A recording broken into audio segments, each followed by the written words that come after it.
Most of us, whether we really think about it or not, we kind of play a role in the world around us.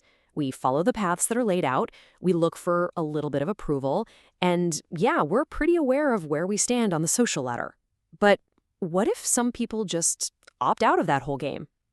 Well, today, we're going to dive into a psychological archetype that does exactly that. Someone who operates by a completely different set of rules. So, let me just ask you this straight up. Do you really play by your own rules? I mean, take a second and think about it. Is the path you're on truly your own? Or are you maybe following a map that someone else drew for you? This question, it's right at the heart of the whole idea we're exploring today. It's all about radical independence. And the term for this archetype? The Sigma male. Now let's get one thing clear right from the start. We're not talking about some trendy internet label here. For this explainer, think of it as a psychological concept. It's a way of describing an individual who really does operate on their own terms, guided by an internal compass instead of the usual pressures of the social ladder. Okay, so what does it actually look like to live outside those conventional lines? We're about to break down 8 specific signs, all rooted in psychological observation, that really show what this unique approach to life is all about. So you can see right here, it's like we're looking at 2 different operating systems. The common path, that's all about moving with the group, right? It's about seeking that external validation, getting the thumbs up from society. But the other path, that's all about navigating your own terrain, guided by that internal compass we talked about. It's a massive difference in what actually drives a person. So let's start with that very foundation.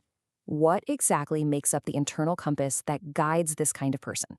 Well, this first set of signs is all about their core mindset and their values. These are the pillars that support their independence from the inside out. The first, and honestly, the most crucial sign is a deep, profound need for freedom. And this isn't just, a casual preference. It's a core necessity.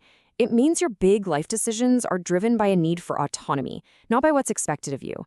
You might be the person who changes careers, travels completely alone, or skips a big social event, all because you're protecting that independence. And the second sign? A real lack of need for anybody else's validation. If your self-worth is built on what you've achieved and whether you're living up to your own standards and not on social media likes or praise from others, that's a huge indicator. Your confidence comes from within, which, by the way, psychological studies show is directly linked to having greater resilience and way less stress. Now, that internal confidence leads us right into our next sign, number 6. You live by your own rules. This isn't about some kind of aimless rebellion. Oh no. It's about having a carefully thought-out personal code of conduct. Instead of just copying the path everyone else is on, you've actually designed your own, based on values that are truly meaningful to you. And what's so fascinating is that psychology actually has precise terms for what drives this. That deep, burning need for freedom, that's called autonomy-seeking behavior.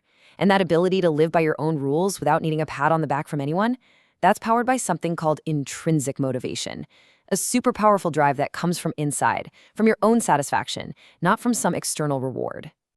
Okay, so that's the internal compass.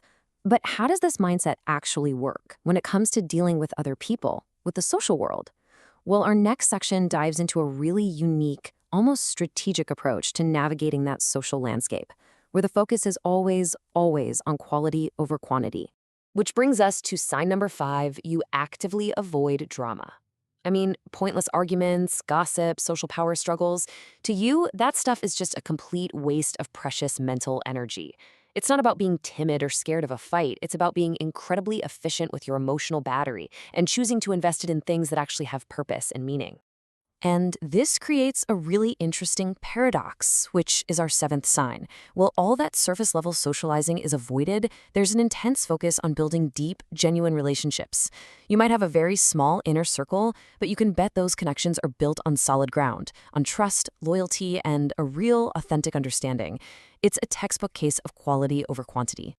And listen, this isn't just a preference, it's a psychologically smart strategy. Research makes this point loud and clear. Having these deep, meaningful relationships is scientifically linked to greater life satisfaction and resilience. So it's a calculated approach to well-being, not an antisocial one. All right, for our final section, let's zoom in on the thought process itself. We're going to explore the unique cognitive style, the specific way of thinking and processing the world that really sets this archetype apart from everyone else. So sign number 3 is being a keen observer. Before you speak up or make a move, you tend to just hang back, watching and analyzing everything that's going on. You're the one in the room who notices that tiny shift in body language or the unspoken tension that everyone else just completely misses. This isn't being passive, it's you collecting data so you can make smarter, more strategic moves. And this observant nature is fueled by sign number 4. You genuinely enjoy your own company. For this archetype, being alone isn't about loneliness. It's an opportunity. It's a productive, energizing state where you can reflect, you can plan, and you can recharge your batteries. Intentional solitude like this is often where creativity and breakthrough ideas are born. And all of that brings us to our final sign, number 8. You just think differently. Because you're observing from the outside and you're reflecting in solitude, you don't just accept conventional wisdom. You question it, you poke at it, and you often come up with totally unconventional solutions. You see possibilities where other people just see a brick wall. And guess what? Psychology has some cool terms for this too. That tendency to observe everything and notice what others miss, it's called heightened situational awareness. And that unique problem-solving skill, that is a classic example of divergent thinking, which is a cornerstone of creativity and innovation.